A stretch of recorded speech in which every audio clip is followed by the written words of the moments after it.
Madam, এইবার দর্শন travels নাকি দারুণ একটা 15 রাত্রি 16 দিনের আলাস্কা ট্যুর করাচ্ছে, তাও আবার ফ্লাইটের টিকিট, ভিসা সমস্ত কিছু ইনক্লুডিং থাকছে। আচ্ছা, তাও আবার নাকি আলাস্কার মতন জায়গায় 7 রাত্রি 8 দিন প্রিমিয়াম ক্রুজেও আপনারা রাখছেন সকলকে, মানে যেই ক্রুজ থেকে নাকি পেঙ্গুইন থেকে শুরু করে ব্লু হুইল, ইভেন চোখের সামনে সেই আইসবার্গ ভেঙে পড়া সবকিছুই নাকি দেখা যাবে। এরকম প্রিমিয়াম ট্যুর আলাস্কা, এটা কিভাবে সম্ভব? আচ্ছা, সবার আগে জানবো যে এই প্রিমিয়াম আলাস্কা ট্যুরে কি কি দিচ্ছে দর্শন ট্রাভেল। একদম ঠিকই শুনেছো তুমি। প্রত্যেকবারের মতন এবার আমরা দর্শন ট্রাভেলস কিন্তু নিয়ে এসেছি একটা থ্রিলিং এবং তার সাথে ড্রিমিং একটা ডেস্টিনেশন, যেটাকে আমরা Alaska with Canadian রকিস expedition tour আমরা নাম দিয়েছি। কারণ এই জায়গায় প্রথমেই বলি, আমাদের এই ট্যুর প্যাকেজের মধ্যে ইনক্লুডিং কিন্তু up and down flight ticket from Kolkata to Kolkata, এবং তার সাথে কিন্তু আমাদের রয়েছে ল্যান্ড পার্টে কানাডিয়ান রকিসে ব্রেকফাস্ট অ্যান্ড ডিনার, আর ক্রুজ পার্টে তো একেবারেই 4 বেলা খাওয়া এবং নিজের সময় মতন গিয়ে রেস্টুরেন্ট অ্যাক্সেস করে খাওয়া দাওয়া রয়েছে, ব্রেকফাস্ট লাঞ্চ ডিনার, এবং তার সাথে ভিসাটাও অবশ্যই ইনক্লুডেড, ড্রিঙ্কিং ওয়াটারটাও ইনক্লুডেড, এবং আমাদের যে ট্রান্সপোর্টেশন যেটা রয়েছে, মানে গাড়ির যে ট্রান্সপোর্টেশন সার্ভিস, সেটাও included, including flight ticket from Kolkata to Kolkata. বলতে গেলে দর্শন ট্রাভেলস যেরকম প্রত্যেকবার প্রত্যেকটা ট্যুর একদম কম্প্যাক্ট প্যাকেজ দিয়ে থাকে, আমরাও কিন্তু এবার এই Alaska with Canadian Rockies thrilling expedition ডেস্টিনেশনটাকে পুরো কম্প্যাক্ট প্যাকেজ সহ কিন্তু আমরা মানুষের গেস্টের কাছে নিয়ে এসেছি। এছাড়াও কিন্তু আমাদের এই প্যাকেজের মধ্যে নর্মাল সব প্যাকেজের মতন এক্সপিরিয়েন্স ট্যুর ম্যানেজারও কিন্তু থাকছে ফ্রম কলকাতা টু কলকাতা। আচ্ছা, এই 15 রাত্রি 16 দিনের এই আলাস্কা ট্যুরে প্রথম দিন থেকে শেষ দিন পর্যন্ত একটু যদি ব্রিফলি বলেন যে মানুষ আলাস্কায় কোথায় কোথায় ঘুরবে, কি কি দেখবে, আইসবার্গের আরো অনেক কিছু আপনি বললেন, এই ব্যাপারগুলো একটু ডিটেলসে একটু বলুন, একদম প্রথম দিন থেকে শেষ দিন পর্যন্ত। একদম নিশ্চয়ই, প্রথম দিন থেকে শেষ দিন পর্যন্ত ডেফিনেট এলাবোরেটলি বলে দিচ্ছি, কারণ এতক্ষণ আমরা ডিসকাশন করলাম কি কি দেখতে পারবেন, সেই আই সুদিং যে একটা সিনিক বিউটি, সেটাকে নিয়ে আমরা ডেসক্রিপশন দিলাম। First of all is included, যেটা আমরা এর আগেই বলে দিলাম যে কানাডিয়ান রকিস পার্ক থেকে শুরু করে আলাস্কা করে একদম পুরো ব্যাক। প্রথমেই বলি, আমরা কিন্তু Vancouver to Vancouver, Kolkata to Vancouver এবং ভ্যাঙ্কুভার টু কলকাতা আমরা জার্নি করছি, এবং ট্রিপটা কিন্তু আমাদের স্টার্ট হচ্ছে Kolkata to Kolkata with experience tour manager এবং spot by spot with experience tour guide, এবং তার সাথে কলকাতা টু কলকাতা আমাদের ফ্লাইট টিকিট এবং ক্রুজিং পার্টে ব্রেকফাস্ট লাঞ্চ ডিনার, এবং আপনার চয়েস মতন টাইম অনুযায়ী আপনারা রেস্টুরেন্টে গিয়ে আপনারা আপনাদের খাবারটা ইনট্যাক্ট করতে পারেন। Drinking water that is also included. আমরা এবার ডে ওয়াইজ আইটেনারিতে প্রথমে যাই। প্রথমে আমরা কলকাতা থেকে আমরা ফ্লাইট ধরছি, ফ্লাইট ধরে আমরা লে ওভার, মিডিলে আমাদের একটা থেকে দুটো লে ওভার রয়েছে, দেন আমরা কিন্তু সোজা প্রথমে চলে যাচ্ছি ভ্যাঙ্কুভার। ভ্যাঙ্কুভারে গিয়ে সেদিন আমরা সোজা প্রথমে ট্রান্সফার হবে কেলনে। কেলনে সেদিন আমাদের গিয়ে নাইট স্টে রয়েছে। এবার ডে 2 25 মে আমরা কেলন থেকে আবার চেক আউট করছি, চেক আউট করে লেক লুইস কভার করে আমরা বাফে যাচ্ছি এবং নাইট স্টে আমরা করছি। দেন সেদিন আমাদের বাফে নাইট স্টে রয়েছে। আচ্ছা, ডে আফটার টুমরো বাফ থেকে আবার আমরা চেক আউট করবো অ্যাকর্ডিং চেক আউট টাইম অনুযায়ী। দেন আমরা প্রথমে কিন্তু কলম্বিয়া আইস ফিল্ড এবং জ্যাসপার এবং ভেল মাউন্ট আমরা পুরো ফুলফিল কভার করে সেদিন কিন্তু আমাদের নাইট স্টে রয়েছে ভেলমাউন্ট। ভেলমন্টে আমাদের সেদিন নাইট স্টে। এবার 27 মে আমরা ভেলমন্ট থেকে আবার কিন্তু চেক আউট করছি। চেক আউট করে আমরা সোজা চলে যাচ্ছি কামলুপের উদ্দেশ্যে। ওয়েলস গ্রে প্রভিশনাল পার্ক আমরা কভার করছি, কভার করে আমরা কিন্তু কামলুপ স্টে করছি। তাহলে 1 নাইট স্টে অ্যাট কামলুপ। এবার 28 মে আমরা কিন্তু সোজা আবার চলে আসছি ভ্যাঙ্কুভারে। তার মধ্যে আমরা কভার করছি কগউইল ক্যানিয়ন পার্ক আমরা কভার করছি। দেন কভার করে আমরা সোজা চলে আসছি আবার কামলুপ থেকে ভ্যাঙ্কুভার। সেদিন আমাদের ভ্যাঙ্কুভারে নাইট স্টে, কারণ ডে আফটার টুমরো কিন্তু আমাদের রয়েছে ক্রুজ, মানে 29 মে আমাদের ক্রুজ রয়েছে। 29 মে আমরা ভ্যাঙ্কুভার থেকে মর্নিং এ আমরা কিন্তু চেক আউট করে আমরা সোজা অ্যাকর্ডিং ক্রুজ টাইমিং অনুযায়ী এমবার্গেশন করছি Alaska Holland American line cruise, যেটা 75 ইয়ার্স ওল্ড ক্রুজ, এবং যার মধ্যে 4টে ইনার লাইন প্যাসেজ আপনার কভার করতে পারছেন। সেদিন আমাদের ক্রুজে নাইট স্টে রয়েছে।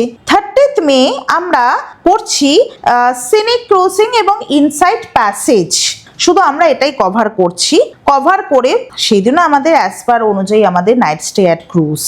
দেন 31st অফ মে আমরা করছি ক্রুজের ট্র্যাকি আর্ম এবং তার সাথে জুনেও কভার করছি। আমাদের এম্বার্গেশন এবং ডিসএম্বার্গেশন টাইমিং ক্রুজের অনুযায়ী আমরা এম্বার্গ হব, যার মধ্যে আপনারা কিন্তু শ্রীশোর এক্সকারশন গুলো করে নিতে পারবেন। এবার আমরা চলে আসছি 1st জুন। 1st জুন আমরা কিন্তু কভার করছি স্ক্যাগওয়ে। আমরা স্ক্যাগওয়েতে গিয়ে সোজা পৌঁছে যাচ্ছি মর্নিং 7 AM। মর্নিং 7 AM স্ক্যাগওয়েতে পৌঁছচ্ছি এবং সেখান থেকে আবার কিন্তু ডিপার্ট করছে ক্রুজটা 8 PM, মানে সন্ধ্যা 8 PM। দেন 2nd জুন আমরা সোজা স্ক্যাগওয়ে থেকে আমাদের আবার ক্রুজটা ডিসএম্বার্গেশন হয়ে আমরা গ্লাসিয়ার বে এর দিকে যাচ্ছি। গ্লাসিয়ার বেতে গিয়ে 6:15 AM এ গিয়ে ক্রুজটা অ্যারাইভ করছে এবং 3:15 PM এ কিন্তু আবার ক্রুজটা ওখান থেকে ডিপার্ট করা স্টার্ট করছে গ্লাসিয়ার বে থেকে। দেন আমরা 3rd জুনে চলে আসি। 3rd জুনে কিন্তু আমরা কভার করছি কেচিকেন। আমরা কেচিকেনে এসে পৌঁছবো মর্নিং 11 AM। মর্নিং 11 AM থেকে ইভিনিং 7 PM পর্যন্ত কিন্তু ক্রুজটা কন্টিনিউয়াসলি ওখানে স্ট্যান্ড ডকিং এ থাকবে। সেই সময় আপনারা যারা যারা যেরকম সি এক্সকারশন যেগুলো করার সেগুলো আপনারা করতে পারবেন। দেন আফটার দ্যাট আবার আমাদের ডিসএম্বার্গেশন টাইমিং অনুযায়ী আমরা আবার ক্রুজে বোট করব। বোট করে আমরা কিন্তু আবার চলে যাব ক্রুজে করে শেল করে ইনসাইড প্যাসেজের দিকে। ইনসাইড প্যাসেজ 4th জুন সেটা আবার আমরা শেলিং করব। 4th জুন নো এম্বার্গেশন, কারণ 4th জুন ইনসাইড প্যাসেজ যেহেতু রয়েছে শুধু শেল করবে। এবার 5th জুন চলে আসি। 5th জুন আমরা কিন্তু আবার চলে আসছি ভ্যাঙ্কুভার। আমরা ভ্যাঙ্কুভারে এসে আবার ডিসেম্বার্গ হচ্ছি এবং ডিসেম্বার্গ হয়ে সেদিন আমাদের নাইট স্টে রয়েছে অ্যাট ভ্যাঙ্কুভার এবং 6th জুন আমাদের আবার ব্যাক টু কলকাতা আমাদের হোম টাউন চলে আসার ডেট রয়েছে। অ্যাকর্ডিং ফ্লাইট টাইমিং অনুযায়ী আমরা ভ্যাঙ্কুভার থেকে চেক আউট করবো। চেক আউট করে ফ্লাইট এবং ব্যাক টু আমাদের হোম টাউন কলকাতা। এটা হলো কি আমাদের টোটাল অ্যাজ পার শিডিউলিং আমাদের আইটিনারি। সুমনদাকে আমি একটুখানি বলবো যে এই ড্রিমিং অ্যান্ড থ্রিলিং যে ডেস্টিনেশন আলাস্কাটাকে যে আমরা নিয়ে এসেছি এবং এটা যে স্টার্টিং আমরা যেটা দিচ্ছি যে ভ্যাঙ্কুভার টু ভ্যাঙ্কুভার, তো এটা যদি মানে লাস্ট টাইম আমরা যেভাবে ট্যুর করেছি তোমার যদি তোমার এক্সপিরিয়েন্স এটা কি বলে? দেখো চন্দ্রিমা দিদি ঠিকই বলেছো। এটা মানে কনভেনশনাল কানাডা একটা huge zone from the east Canada till West Canada, but মানে ইস্ট কানাডার মধ্যে যেই হাসল অ্যান্ড বাসেলটা রয়েছে যেমন টরন্টো, কুইবেক, মন্ট্রিল, ওটায়া, এর থেকে বেরিয়ে এসে the other side, the Canadian Rocky side, যেটা the most scenic and most versatile in the world, and এটা একটা সব লোকেরই একটা dream destination, the Canadian Rocky part that covers. আমরা যেটা শুরু করি ভ্যাঙ্কুভার, কিলোনাতে আমরা থাকছি। এছাড়া আমরা আমাদের এই ট্যুরের মধ্যে লেক লুইস কভার করছি, বাম্ফ কভার করছি, জ্যাসপার কভার করছি, তো ব্রিটিশ কলাম্বিয়া আমরা এর মধ্যে রাখছি। তো অল ওভার মানে it is a remarkable experience. এবং সবচেয়ে বড় কথা কি, the scenic part, what is not there in West Canada. You have vibrant waterfalls, you have wineries, you have vineyards, you have glaciers, mountains. Exactly. And the most important part is the seasonality of the place. যখন আমরা যাচ্ছি, we are getting a perfect time, autumn time, যখন we can actually see the shedding of leaves and the color of leaves changing to in the western part of Canada. Lake Louise, যখন আমরা lake লুইসের থেকে আমরা যখন যে বাম্ফের যে surrounded by বাম্ফ national পার্কের পুরো রিফ্লেকশনটা অফ দ্য বাম্ফ ন্যাশনাল পার্কের গাছের যে রিফ্লেকশনটা লেক লুইসের উপরে পড়ে, এর যে সৌন্দর্য, এটা একটা ভাষায় বর্ণনা করা যায় না। এটা একটা অতুলনীয়, এটা লাইফ টাইম অ্যাচিভমেন্ট। এবং তার সাথে আরো কিছু কথা বলি। এই যে আমরা যখন আলাস্কা পার্টে ঢুকে যাব, মানে স্ক্যাগওয়ে, ইনার লাইন প্যাসেজ এবং এই দিকে যখন আমরা ঢুকে যাব, তখন দেখতে পাওয়া যাবে যেটা আমাদের লাইফের খুব ছোটবেলা থেকে আমরা স্বপ্নের মতন ভেবে থাকি যে প্যারাডাইসে একদিন যাব। তো প্যারাডাইস কিন্তু একদম পুরো সামনে বসে থেকে দেখতে পাওয়া যায়। যেমন খুব ছোট্ট একটা এক্সাম্পল দিই, আমরা টাইটানিক মুভিটাকে দেখেছিলাম যে টাইটানিকের বোটটা যখন ক্রস করলো তখন একটা বিশাল বড় আইসবার্গের সাথে জাস্ট ব্রেক করে দিয়ে ক্রস করলো, কিন্তু সেটা যখন ক্রস হয়েছিল তখন মানুষের মনে কিন্তু অনেক ভয় জন্মেছিল। কিন্তু এই জায়গাটাতে কিন্তু সম্পূর্ণটা আলাদা। এই জায়গাটাতে আমরা ক্রুজে বসে যখন আমাদের ক্যাপ্টেন অ্যালার্মিং করবে যে এবার আমরা কিন্তু আইসবার্গের সামনে চলে এসেছি, আমরা ওপেন ডেকের সামনে চলে যাব, ডেকে গিয়ে আমরা বসে দেখব যে পুরো বড় বড় আইসবার্গ গুলো কিভাবে ওয়ান বাই ওয়ান ভেঙে পড়ছে এবং সমুদ্রের ওই কিছুটা আইস আর কিছুটা জমা জল, তার মধ্যে যখন ওই বার্গগুলো ভেঙে পড়ছে তার যে একটা সুন্দর জলের শব্দ, সেই যে ভেঙে পড়া একটা যে বিশাল বড় চট্টানের মতন আইসের বার্গের যে এক্সপিরিয়েন্স, এটা কিন্তু টোটালি একটা life time achievement,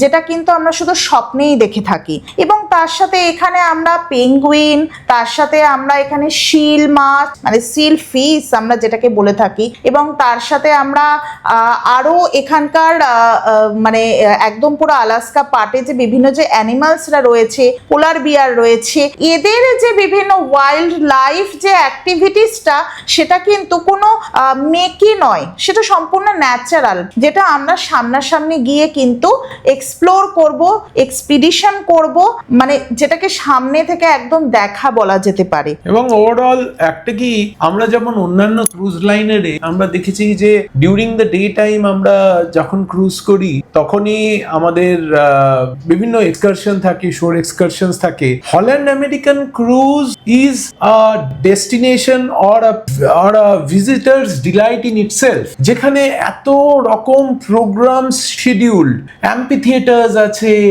live movies হচ্ছে, so it's full of event. এবং আরো আরেকটা জিনিস হল্যান্ড আমেরিকান লাইন ক্রুজের, যারা ধরুন বেবিদের নিয়ে যাবেন বলে ঠিক করছেন, একদম বাচ্চাদের নিয়েও যাবেন, যারা 2 বছর 5 বছর 6 বছরের বাচ্চাদের নিয়ে যাবেন, তো তারা অনেক সময় ভাবেন যে আমাদের বাচ্চারা এরকম জায়গাতে গিয়ে হয়তো কোল্ড অ্যান্ড কাফ এবং শরীর খারাপ হয়ে যাওয়ার এতটা ঠান্ডা নিতে পারবে কি পারবে না, এটার একটা কিন্তু ফোবিয়া থাকে, আদৌ কি আমরা যেতে পারবো কি পারবো না। কিংবা হয়তো আপনারা যেই সময় সিশোর এক্সকারশনে গেলেন সে সময় আপনি ভাবছেন অত মর্নিং এ আমার বাচ্চাকে নিয়ে আমি যেতে পারবো না, সে করবেটা। কিন্তু এখানেও কিন্তু আমাদের তোর রয়েছে এবং এখানেও কিন্তু আমাদের অপশন। হল্যান্ড আমেরিকান লাইন হচ্ছে কি সেরকম একটা ক্রুজ যেখানে অলরেডি কিন্তু একটা কিডসি টেক কেয়ার জোন রয়েছে, যেখানে অলরেডি কিন্তু ন্যানি সার্ভিস রয়েছে।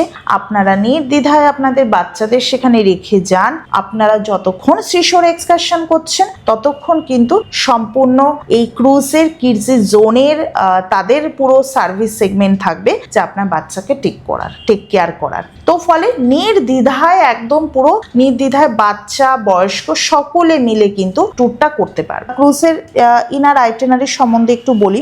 আমাদের ক্রুজিং পার্টে যা যা শিশোর এক্সকারশন অনেকগুলোই থাকে, তার মধ্যে আপনারা যে যে শিশোর এক্সকারশন গুলো করতে ইচ্ছুক তার জন্য দর্শন ট্রাভেলস অ্যান্ড ট্যুরসে আমাদের কন্ট্যাক্ট নাম্বার এবং আমাদের সেলারদের কন্ট্যাক্ট নাম্বারে এসে আপনারা যোগাযোগ করুন, কারণ আপনাদের অ্যাকর্ডিং চয়েসেবল শিশোর অনুযায়ী কিন্তু আপনারা এক্সকারশন গুলো চুজ করতে পারেন। আমাদের কিন্তু মধ্যে সেই অপশনটাও কিন্তু আমরা রেখেছি। হ্যাঁ, ক্যানাডিয়ান রকিস যে পার্টটা রয়েছে, ক্যানাডিয়ান রকিস পার্টের মধ্যে আমাদের যেগুলো রয়েছে সেগুলো সবই আমরা কভার করছি। That is normal continue itinerary for everyone, কিন্তু সিশোর এক্সকারশনের ক্ষেত্রে আপনারা আপনাদের চয়েস মতন কিন্তু আইটেনারি করতে পারেন।